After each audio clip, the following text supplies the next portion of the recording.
Chapter 01, Aftershock. Date, 23rd August 2024. Place, unknown. Explosions lit the frozen valley, streaks of orange and red lancing through the air as if the sky itself was bleeding. Smoke spiraled upward from the wreckage of steel walkers, massive insectile machines burning where they had fallen. The impact craters were still warm, glowing faintly in the snow, their edges lined with shards of melted armor and twisted hull. Dark shapes darted between the trees, fast, too fast. Their movements were wrong, too fluid, too abrupt. Something heavy slammed into a concrete wall at the valley's edge, sending fractured slabs and twisted rebar sailing into the air. Tree trunks snapped in its wake, groaning beneath the force of its passage as a hunched, armored mass surged forward, limbs bristling with mechanical and organic appendages. Figures scrambled across the ridge above the valley, humanoid, scattered, slipping on ice, weapons gripped in white-knuckled hands. They moved in units but broke apart quickly, fleeing from something unseen. Muzzle flashes blinked briefly in the dark, swallowed up before their origin could be understood. The snow around them churned into chaotic spirals, scorched, cratered, stained, etched with wide circular patterns as though something vast had dropped from the sky and flattened the land beneath it.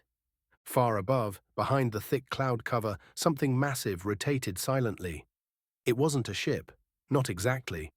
It pulsed with concentric rings of soft bioluminescent light, part machine, part organism, its surface shifting like a living mosaic. It moved with slow certainty, too large for the sky, like a celestial eye gazing downward without blinking. In the distant valley, a dome of translucent force collapsed. Something erupted from inside it. A massive burst of energy tore through trees and snow and rock, sending a visible shockwave across the landscape. The sky flashed pale gold, the world fractured. Then, a flash of white light. It swallowed everything: snow, earth, fire, sky. All gone. Silence followed. Date, 23rd August 2024. Place, Prague, Czech Republic. Oliver Kral blinked, the edge of the monitor still reflecting faintly in the lenses of his glasses. His fingers curled around the gaming mouse, relaxed slightly, as if just realizing they'd been gripping too tightly. The crowd behind him murmured, a soft, collective ripple of disappointment rolling through the packed event hall. A few claps scattered here and there, polite, obligatory.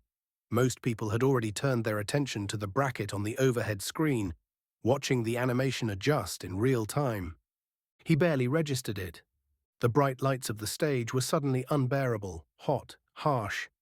His headset still clung to one ear while the other dangled off his neck, crooked from the way he'd yanked it away during the match's final moments. His pulse was steady, but his chest was tight. He exhaled slowly, through his nose, tried not to let it shake. Defeat wasn't new, but this one was different. He had misjudged the resource drop by seconds, just seconds. The third barracks queued late. His left flank remained exposed. The opponent exploited it mercilessly, rushing him with a fleet of optimized tank crawlers while activating orbital suppression protocols that left his infantry pinned. Vulnerable, unable to retreat. It wasn't a close game. It was a dismantling. His screen, once vibrant with real-time data, now displayed a soft post-match glow.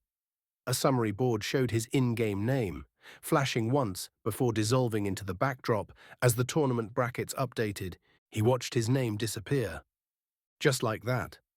Another Slovak semi-finalist erased from the digital stage.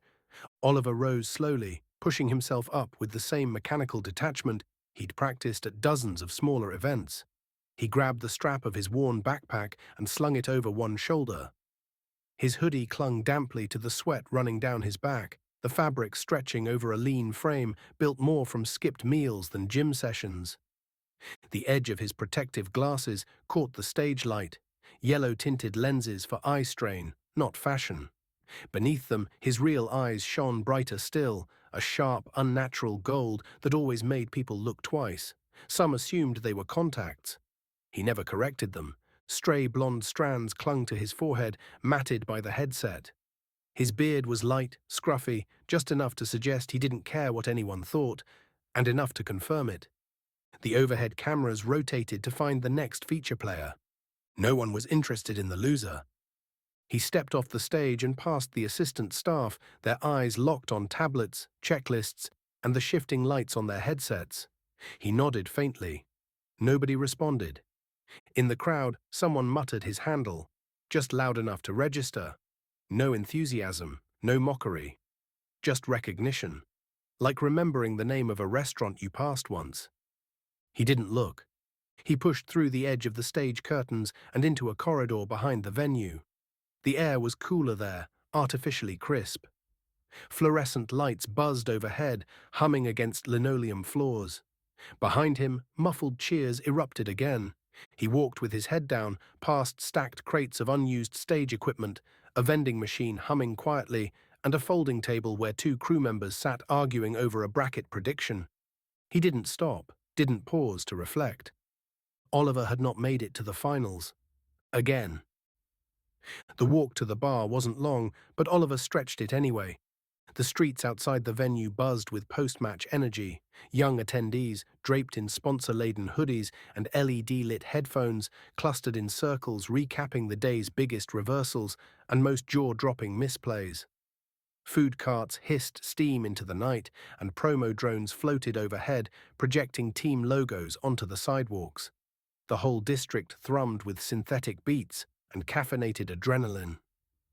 Oliver moved quietly through it all, head low, hood up. His tournament pass tucked deep into his pocket. Every laugh, every shout, every half-recognized voice in the crowd scraped at the inside of his skull. He didn't feel like part of the community tonight. He felt like a ghost drifting past a celebration that had already forgotten him. By the time he reached Overload, a hybrid gaming bar wedged between a shuttered vinyl shop and a vape lounge, the pulse of the crowd had softened into background noise. The storefront was easy to miss if you weren't looking for it. Its black glass windows absorbed the streetlight, and the only signage was a single neon pixel heart above the door, beating in slow, steady pulses. Inside, the atmosphere changed immediately. The lighting dimmed, accented by soft purples and greens, reflecting off the metallic trim of booths and consoles. The hum of fans and gentle clicking of controllers formed the new soundtrack.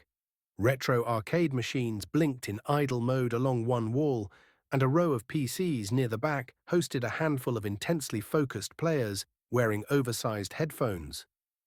Oliver moved to the bar, its surface lit from beneath with slow-moving animation loops. 8-bit stars and low-res moons scrolling endlessly. He dropped his backpack against the footrail and slid onto the farthest stool. "Beer?" he said simply, not looking up. The bartender nodded, pale, with bleached eyebrows and a tattoo of a PlayStation controller split in half down his arm. The man didn't ask for details, just pulled a chilled glass and poured something golden from a tall tap without a label. Oliver took it without thanks. He took a long sip and let his eyes drift back to the screen. One of the quarterfinals was playing in the background, a desert canyon map, tight choke points, mirrored spawns. The German player was pulling back, conceding territory like it was already lost. Most of the crowd near the bar had written him off. Oliver hadn't. He watched the minimap instead of the flashy firefights. The scatter of units. The strange pathing. The spacing was all wrong, deliberately wrong. Someone slid onto the stool next to him. "That Russian's kicking his ass," the guy said in Slovak, nodding toward the screen. "No way he recovers from that." Oliver didn't answer at first. He wasn't even sure the comment was meant for him. Then he glanced sideways. Mid-20s, shorter by a head, but solidly built, neatly disheveled hair, round glasses, casual confidence. "I don't think so," Oliver said finally, eyes still on the screen. "The German's baiting." The guy raised an eyebrow. "He's down to a third of his forces." "Exactly. Too obvious. He's playing weak to force overcommitment." A small grin tugged at the guy's mouth. "So you're saying he's not losing, he's luring." Oliver shrugged. "Watch the drones at the back. He's not retreating. He's surrounding." The guy laughed. "All right, strategist. I'll bet you a beer the Russian steamrolls him anyway." "Deal." Oliver said. They both turned toward the screen. Within minutes, the Germans sprung the trap. Infantry burst from the fog of war, blocking the retreat. Artillery landed behind the Russians' main force. The camera cut to a wide shot as the Russians' front line collapsed in under 20 seconds. It was a rout. The guy let out a low whistle. Oliver didn't say anything. He didn't need to. The bartender slid another beer toward him a few minutes later, unasked. I think I owe you that one. The guy said. Oliver finally turned to face him. Martin, He said, extending a hand. also playing tomorrow. Or trying to. Oliver shook it. His fingers were still a little cold from the glass. Oliver. I know. Martin said with a grin. That's why I sat down. Martin took a sip of his beer, still watching the screen. That left flank, though. He said. 2 seconds too long. If you'd rotated a drone earlier, you could have baited out the suppression protocol and pulled your infantry back clean. Oliver didn't answer right away. I saw your match. Martin added. You lost on execution, not strategy. The play was there, just mistimed. Oliver turned toward him, eyebrows faintly raised. Martin met the look. I know who you are. Oliver didn't respond.